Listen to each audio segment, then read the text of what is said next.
I'm a hose guy. Were you a hose guy? You know, there are hose guys. There are not, non-hose guys. You know how much hose I've got?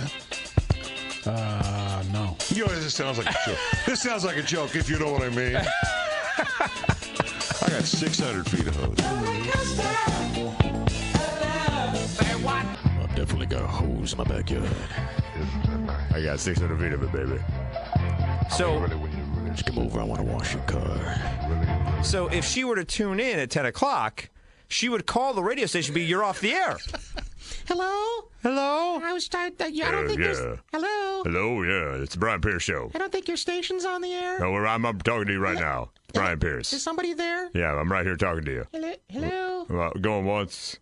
Going twice. Did I get the wrong number? No, you got the right number. It's 629-7970. Call Brian. Fire it up. Fire it up. All right, I was just listening to the guys with the nasal voices a minute ago, and they sounded fine. But, Well, those guys always making fun of me for these voices. I don't know what the problem is here. Hello? They put you up to this? Anybody there? That this Mike and Mulca's doing right here? Hello? Oh, those guys, I tell you, those jokers. I tell you what, 1979, this thing wouldn't have flown. Must be my Bluetooth. I'll call back in a second. Welcome in to episode 4 of the Mike and Mul. Is it I up lost to count. 5? No, I don't know. It's episode 4, I think. Okay. It's when things really get good. If we go by the Star Wars principle, it's when things get really good is in episode 4 of the Mike and Molson Too Good for Radio podcast. I'm Mike Winmacher. Hi, I'm Johnny Molson. Yeah, as if you didn't know. Like the people listening to this who don't. Right. People are just stumbling upon this for the first time. Like, oh, I'm going to give this one a click. Let's see what's going on here. For those of you just tuning in, once again, I'm Johnny Molson, and that's Mike Winmacher. And so we got some of the questions from This Week in Ask Reddit, but we also, if you listened to last week's episode, we have a Dear Prudie that could actually fit in if we continue down with the Awkward Boner podcast. One of the working titles of the show. Yeah, we're not quite sure. Submit. Comment below and tell us what this show should be called. Right. I would say send an email, but then I would be giving the radio station, whatever. Just comment below. So we begin This Week in Ask Reddit, which I think this is a fantastic question because we've all been there. Mm-hmm. We've all suffered an injury where we're embarrassed to tell someone how we got it. So the question is, what is the dumbest way you've been hurt? I will take the floor first because it's a story I've shared innumerable amount of times. It's the story where it was finals week in college of my senior year of college, first semester. And for some reason, I don't know what class this individual was in, but someone asked if anyone had a scissors in the townhouse that I lived in. I jumped up and said, I do. And I ran upstairs to my particular room. I grabbed the scissors, started running down the stairs, and at the time, I don't... You ran up and you ran down. Two things you're not supposed to do with scissors. But at the time, I don't know what my deal was. I would do this thing where I would propel myself down flights of stairs, like by putting arms onto the walls and then kind of catapulting myself. Like, look at me, I'm a daredevil. I don't know if it's because Spider-Man was big, like the original Tobey Maguire, or what it was. Like or I was trying T.J. Hooker or something. Exactly. Or I was trying to, like, peacock for, like, that was going to impress women or something. So with a scissors in my hand, I go to kind of propel myself through the air down the last flight of stairs of the particular townhome. What I didn't see was the overhang of the stairwell. So instead, I propel myself headfirst into that, proceed to hit that mid-flight, and just bam! Wow. Down on the floor. Now, everyone had been gathered around, like watching a movie or whatever it may be, in the living room. No one says anything. Because it's one of those things of like, when you know someone's done something dumb, you don't say anything for a second. So I'm like, oh, thank God, no one saw. As if no one saw. Like, they heard the thud. They know what's going on. Luckily, the scissor doesn't come into play at all, doesn't cut me at all. It was the overhang. So then I sit down on the couch, mortified, and one of my friends turns to me and goes, got a nice fall there, huh? And I was like, oh. Are we just going to ignore what happened? Yeah, exactly. I was like, oh, damn, you saw that? He goes, how could we not? You shook the whole house. Right. I'm like, man, I'm so embarrassed. It was at that point where I feel liquid on my head. Oh, really? Yeah, I feel liquid on my head, and I go, well, I think I'm going to have to go to the hospital. And everyone's like, what? I'm like, yeah, I'm bleeding. So girlfriend at the time flips out. She's like, oh, my God, blood, oh, my God, blood. The majority of the people had been drinking.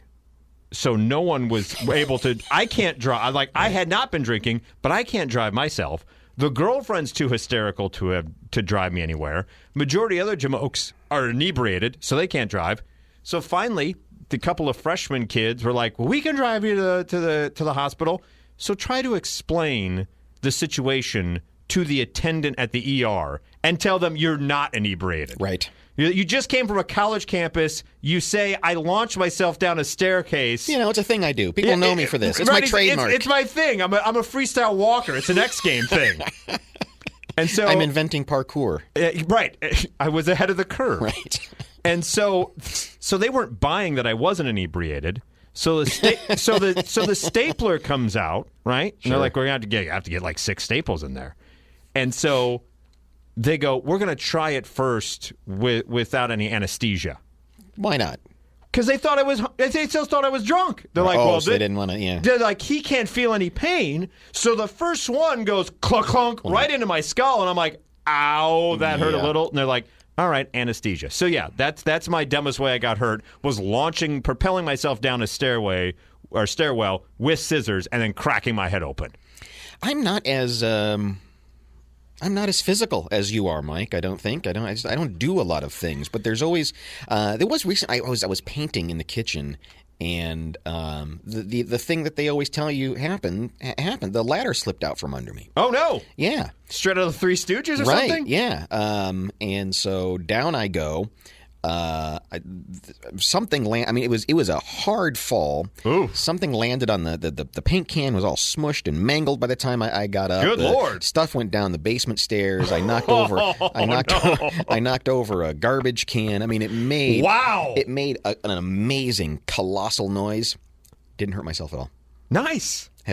Scared my daughters to death. Oh, I'm sure. They both came running in here. Dad, what's going on, Dad? And truly, if the ladder had been like 3 inches to the left, I would have just gone right down the basement stairs. And oh my God, done a tumble down there. That would have been it. Somehow, I made it all the way through. I mean, it was so. I can't even describe the commotion. It seems like a Rube Goldberg thing happened. Like the paint can went here, then the garbage can went down and rolled down. The ladder slid. I mean, things were bent up. I mean, it was just ridiculous. And somehow did not hurt myself. Now, the opposite of that is I'm one who will throw my back out because I sneezed or I bent over to pick up a tissue or something that I can't really tell my doctor. Right, exactly. How'd that happen? Oh, I was just sleeping wrong. There was a baby under a Volkswagen. I had to lift it, and I strained myself. Right. No, nothing. It's just like, I don't know. I opened the dishwasher.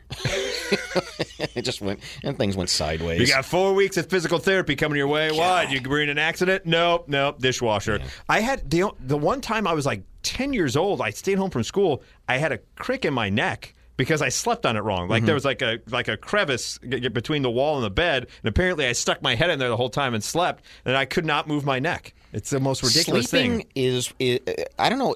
What do we do when we? Yeah, I mean that's just it. And it's funny. I had to go to the doctor a couple weeks because my arm was all jacked.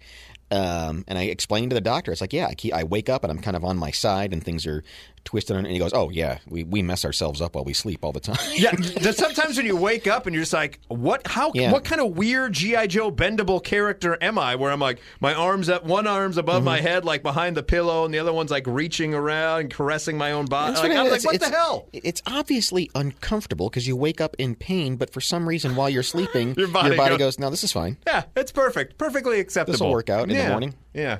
Up next in This Week in Ask Reddit, I love this one because this is very vindictive. All right? The question starts out with, the person you dislike the most wins a $10,000 shopping spree, but you get to pick the store. Oh. What store would you pick and why? Oh, I got it. You got it? Okay, what's yours? Yeah, very easy. One of those fancy, like Isringhausen imports. So they can't buy anything. There you go. There you go. Get anything you want. Like I can't. Something where the lowest price is $10,500. Oh my God! I didn't even think about that. You're even worse than I was. Like in my mind, immediately I thought the Container Store. Right. Because who needs $10,000 worth of containers? But that is evil to send them to a place to where they can't actually buy anything with their 10 grand spending spree. Fly them to New York and walk them into Tiffany's or something. Yeah. Oh, my God. That is, you are vicious, sir. That would cause more pain than actually making them buy stuff that they don't need. Yeah, I mean, to me, it was either like a container or like Five Below or like the dollar store, where it's like you're just gonna have like $10,000 worth of dollar merchandise. Yeah, a bunch of like the weird saint statues that they have and stuff, or something something that's completely different to their body type. Oh, like the Dress Barn and or Victoria's Secret, depending. Lane Bryant, depending on. Send you to Lane Bryant. Right. Huskies big and tall. I never thought of.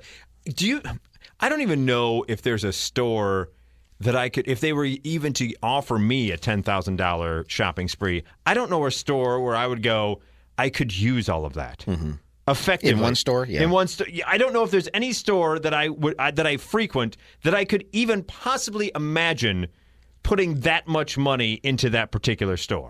Like I would be hard pressed in most stores, sans like a jewelry store or something. I'm looking for my wife for a present, that I could be like, yeah, I could easily spend $2,000 in here.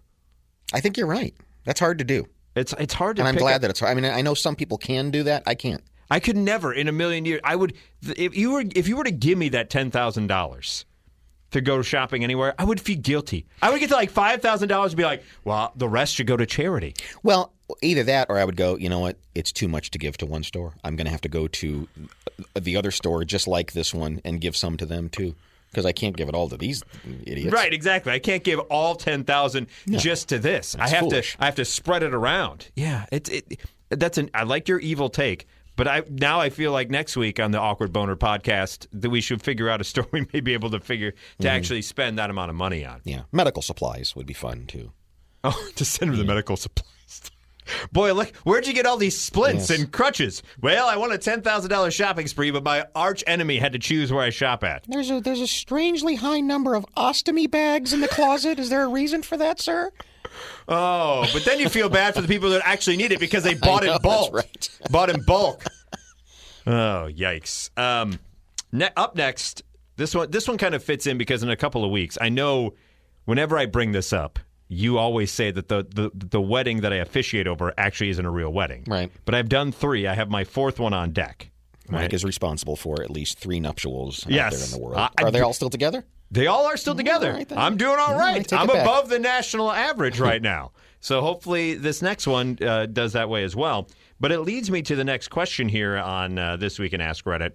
What's the most inappropriate song to play at a wedding? Now, I'm assuming wedding reception is also involved in this particular situation. We've seen the videos, right, of those ding-dongs with playing Crazy Bitch as she walks down the aisle, that kind of stuff. For me, I think this is gonna seem interesting, but the most inappropriate song for me to play at a wedding reception is any that tells people how to dance. Oh, yeah, you're right.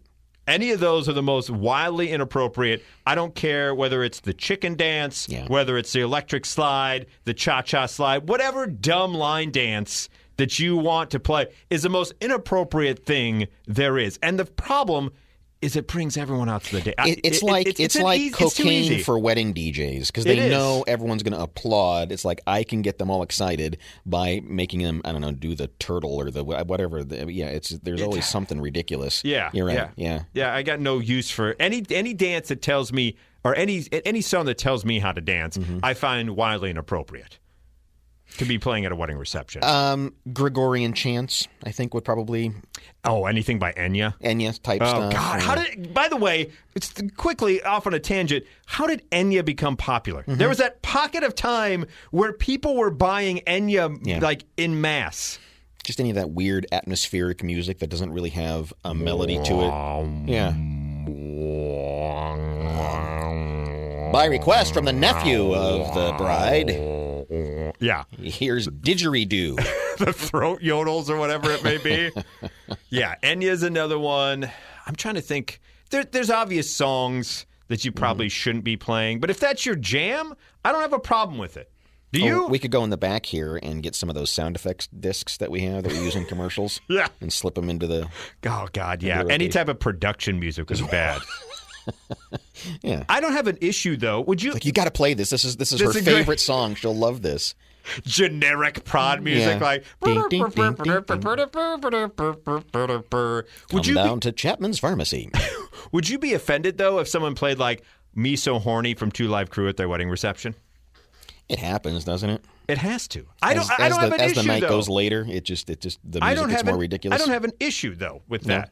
The people that do, I think that's on them. It's if it's okayed by the bride and groom, right? If you're making that request, I think you probably have to run it by the bride and groom first. Like Pop Sure. That Pussy from Two Live Crew can't just show up out of nowhere. It shouldn't. I mean, it has to get okay. And if it makes it to that stage. I think if you're going that far, you've got to get unanimous consent. Everything from unanimous consent? The old great aunt that's sitting in the corner down to like the little kids who are Yeah, I mean, you got to know the audience, right? I mean, you're right. I guess they don't need their. You're burning the place down at that point. I mean, there's no need. The child's first. No. A child's first kind of coming to terms with that particular term and stuff should not be through the wedding. I think you're right on that. Should not be through the Pop That Pussy. You have to take a voice vote, and everyone has to say aye.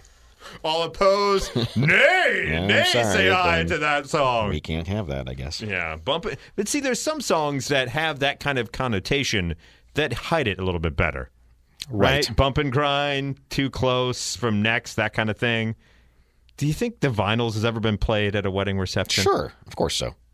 Why? I don't know why. Why would you go with the Vinyls in that situation? I don't know why. Wedding DJs are weird. They That's are a weird breed of people. They're an odd. They definitely are an odd breed. Yeah, I mean they're keeping the hair gel industry, with the spiky kind of a. Some are keeping the glitter tuxedo industry in business. Don't you know? Walking into a wedding reception, you see the glitter tuxedo guy, though. You go, uh-oh. Yeah, it's going to be a long night. I saw a stat that 18% of Axe sales are to wedding DJs. That's an absolute truth. Don't look that up, but I'm telling you. It's absolutely true. Yeah. You wouldn't be wrong. Thoughts real quick. Our wedding reception, we also had, it was not only wedding DJ, but karaoke as well was thrown in. That was fantastic. Yeah. It was fun until drunk uncle tried to sing 8675309 and forgot half the phone number. So it's like 867. Yeah. And then you had to rescue them. Look it up. Yeah, exactly. And so that leads us, ladies and gentlemen, for the Mike and Molson Too Good for Radio podcast, to the awkward boner part of the podcast here, as we named it last week, possibly. This comes to us from Dear Prudie, and there's a lot to unpack. In this particular one, we have infinite time. It's a podcast. Yeah, it's a podcast. We can go on forever, but Joe we need to Rogan take goes 3 hours sometimes. Oh God, no one needs that. Here's how this particular letter to Dear Prudie starts. I'm a 30-ish-year-old man. First off, by the way, who says 30-ish-year-old? Come on, dude. Which means he's 42. He's 72. I never had a father, but I have many sisters and a mother who I grew up alongside. As a result, most of my friends are women because I understand how to connect with them very well. Do you really? Okay. I have a friend who I care for dearly, but she has a persistent habit of getting naked in front of me when we spend time together. A persistent habit? How? How is that a persistent habit? All right. There's more to this, please. Yeah. It's not sexual. Usually she wants to show me new clothes or try on some of mine. Okay. She has a boyfriend, and he's a great guy. They have a strained, long-distance relationship, but no indication of wanting to be with other people. My friend is very beautiful, but I'm not attracted to her in any way and only see her as a friend. And I'm fairly confident she sees me in the same way as well. I avert my eyes to her glorious breasts. A couple of things here before we continue on. All right. Does a woman... I don't know for certain because I have man brain, right? I had female friends back in the day. Yep. But there were... Obviously, as a man with female friends, there are certain ones where you go, okay, maybe I'm playing the long game here. Right. Does a woman just get nude in front of a man for no reason? No. Of course not. Of course not. Thank you. I mean, I don't care how open-minded and clear and above board the friendship is. You don't do that. I think once a boob makes an appearance, there probably thinks more of that, knowing that they're a heterosexual male, right? I think there's more to it. I don't think a random female friend just gets nude in front of you over and over for no particular reason. Not even back turned and like change the shirt and all you see is a bra strap. They won't even do that. I mean, even if your argument is valid here of, oh, she just wants to show me. You can go in a different room and try on. You don't need to see the entire process of getting the outfit tried on. So he continues. I know that her boyfriend is fairly uncomfortable with her taking her clothes off in front of other men, and if he knew... Yeah, what's wrong with that guy? Yeah, and if he knew she did this in front of me, I think he would be very upset, and so I feel guilty when this happens. She is very sex and body positive and has strong feminist ideals that I respect, and I don't want to encroach on her identity in any way. If I was a woman and this was happening, I don't think anyone would find it unusual. No, I mean, women get nude in front of other women, I think. Not as much as us guys would think does happen, but it happens. I think she just sees me the same way as her other girlfriends. What should I do? Boing, awkward boner alert. How much of this guy's story do you buy? Let's take him at his word. That she is a just free spirit, body positive, walking around nude, doing whatever nude stuff. We're all just human animals on this, walking around on this earth. I'm doing my nude stuff in my nude. You just happen to be here. I'm just going to keep nuding it up. I don't know how she separates. Even if that's the way she feels, there's got to be at least something in her brain that goes, this probably isn't ideal. Especially in a relationship, right? She's strained as it may be. It feels... Now, you may stop me if I'm off base here, but it almost feels to me as if she's trying to find a way out of this strained long-distance relationship, and if something were to happen with this dude, then there's her out. Maybe? I don't know. And if she's trying to... prove a liberated point of men and women can be friends. There's there's no sexual tension if we just walk around nude. I think we all appreciate that on paper. Yes. I just think she's gonna be surprised that it might not go the way she thinks it's going. Yeah. Not that he's gonna do anything inappropriate, but yeah. If he says, "Well, let me join you in your nudity," what? Yeah, we're all equal. Does she? I don't know. It's a whole weird thing of like, she's walking around and if something were to Why is she trying on his clothes? Yeah, that's the other part of it too. And try on some of mine. I guess gender identity is different for the 30-ish crowd. I don't know for certain. So what should he do? I don't know what he's asking, Dear Prudie. That's open-ended of what should I do? Is he asking, should I tell the boyfriend? Should I tell her to say clothes? Should I remove myself from the situation? It's kind of open-ended what he asked Prudie after all this information that he gives to Prudie. Yeah, I wonder what answer he's hoping to get. Right. Is he hoping to be like, I should go for it, I should stop the friendship, my awkward boner is okay, like what may it be? So here's what Prudie says. You can respect her ideals and autonomy while still establishing a clear boundary. No one is under an obligation to see another person naked. However, you don't mention in your letter whether her disrobing makes you uncomfortable. Rather, you write about how her boyfriend feels. How he feels about her body is irrelevant. He has no claim to it, so you should ask yourself what, if anything, this means to you. It seems like you feel like this isn't something that should happen, but why? She seems to have a level of comfort with you that you understand, so if there were no boyfriend in the picture, would you even think about this? And how much of this is an internal reaction to the feeling of being treated in the same way as her other girlfriends? If you wanted to be treated differently, that's your prerogative, but you should ask yourself why you need to draw this line if it's not about consent and nudity. If it's just about gender, ask yourself if you want to put a barrier in your friendship over it. Maybe you're someone who doesn't want to see anyone naked in a casual environment. That's totally fair, and that's something that you can clearly express, but don't change your friendship because of how her boyfriend might feel.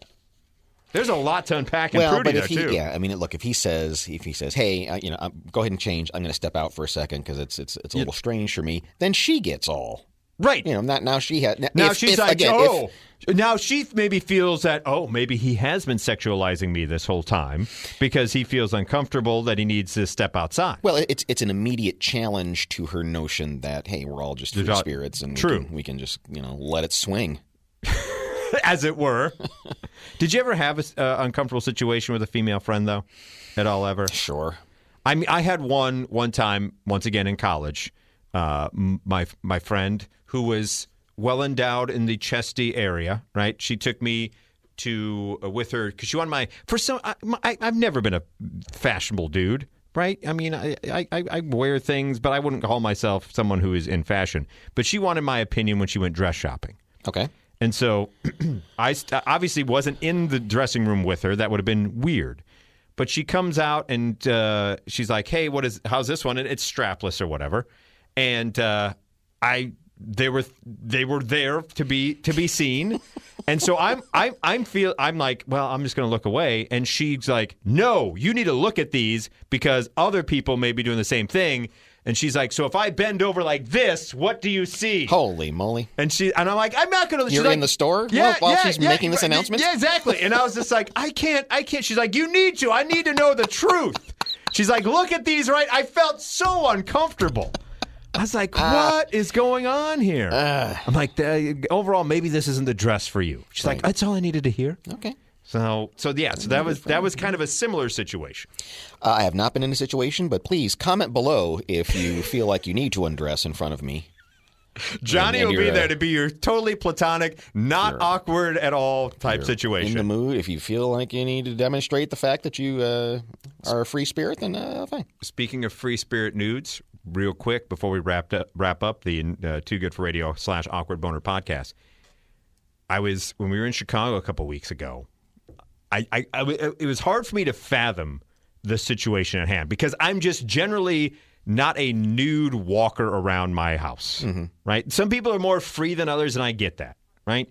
I will maybe walk from my bedroom from our a shared bedroom that the wife and I have to the room where my clothes are at, right? After a shower. Like I don't wake up in the morning and grab it. Anyway, we're sitting there and we're at a restaurant and across the street is apartments, right? Second floor apartment, window is open, whatever it may be. I see a couple people are sitting there watching television or whatever it may be. Innocuous enough. All of a sudden, at one point, I'm eating my meal, and the individual takes the blanket off, stands up, and it is a naked-ass woman. No kidding. Just right there in front of... She stretches I got to go get my coffee. Right. Just for everybody to see, and then walks, to the next room. And I'm dumbfounded. And my wife and her friend are like, "What?" I'm like, nudity just happened right. They're like, what? They're like, what? I'm like, naked person. It's like I could see maybe if you're like on the 5th floor or the 4th floor that you would be more free of being nude. Yeah. But I mean, you're the 2nd floor. Like people just walking by. I'm terrified. And I live with a cornfield behind me, and I'm like scaring around like, oh!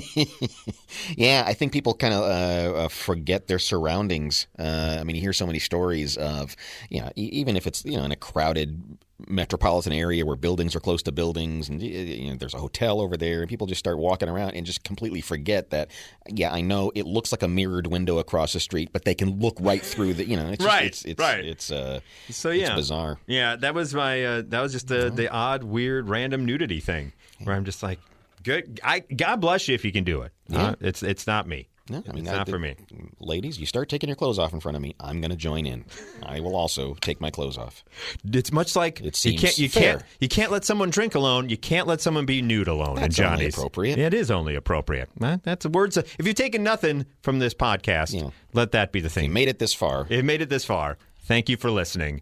Enjoy. Smash that like button, I guess. Subscribe. Tell a friend, share. Do whatever it is that you do with podcasts. Sure what else I'm supposed to do here. Yeah, I'm not quite sure either. But Johnny's always fun. The Mike and Molson Too Good for Radio podcast / Awkward Boner. Every week we'll try to find an awkward boner story like this guy with his weird random nudity friend. There's a goal.